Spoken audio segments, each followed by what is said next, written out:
seeing poor flogged out breeder country with not much grass at all going to high quality finishing country just by renovating it and putting it back to pasture and controlled grazing and management of that paddock.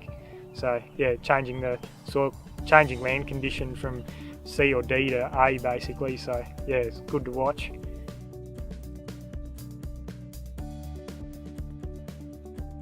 Roundview is a property not far out of Bell, on the northern side of Bell, and it was a paddock that was old cultivation, old dairy, had for a very long time not had fertiliser applied, low in organic matter, lots of weeds, lots of boxthorn growing over the paddock as well. So in that scenario, what we did was really come up with a sequential plan of moving away from couch and boxthorn right through to sowing a new pasture to replace the couch, because we felt we couldn't simply just oversow in that situation. At Roundview, John was interested to get a legume into the system, and what he chose in the end was to put Leucaena in.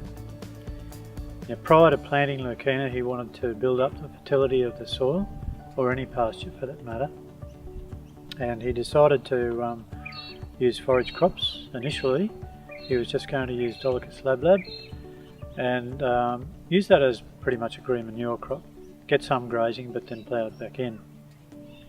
So he did that, but then it was so dry that he couldn't put the pasture in subsequently. So then he used an oats crop, and then we went to put the legume in but couldn't get it in until end of last year, so December in 2014. And he's chosen Leucaena to plant, and it's established in the rows where it is extremely well. So he's now got plants that are probably half a metre tall and very productive. Yeah, before starting the project, yeah, we hadn't really implemented anything much to do with pasture or management of it. It was just always there and move the cows around to suit. But yeah, now we sort of take a proactive sort of stance with our grass on how we manage it and what we do with it. So then also with this project, planting the Leucaena is probably going to be a big game changer for us as far as the pastures go, and just having that volume of feed. So at Roundview, despite the soil qualities there being less than optimum, as in quite sandy in relation to some of the other sites, having less clay, so the level of fertility, innate fertility, was less. But still, over the period of time, we've had very pleasing and significant improvements in certain areas of soil health, such as the organic matter and organic carbon and active carbon, or biological carbon for organisms throughout the profile. And our profile was from 0 to 10 down to 30 centimetres. So we've consistently, across quite a few parameters, increased the health of the soil at each level, not just in the top 10 centimetres.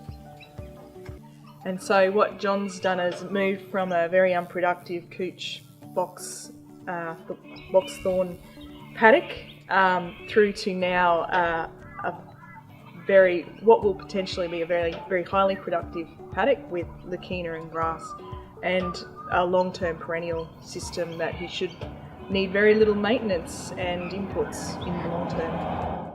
Just being able to talk to the experts when you get a question you're not quite sure about, or something you want to research more into, you can talk to them, and having access to those experts is great. Being able to sit down and have a coffee and a yarn with them and just talk grass, it's good. Especially for me, I'm a young and starting out in the industry, so I found it really good to have that access to be able to talk to them when I needed it. So it was great.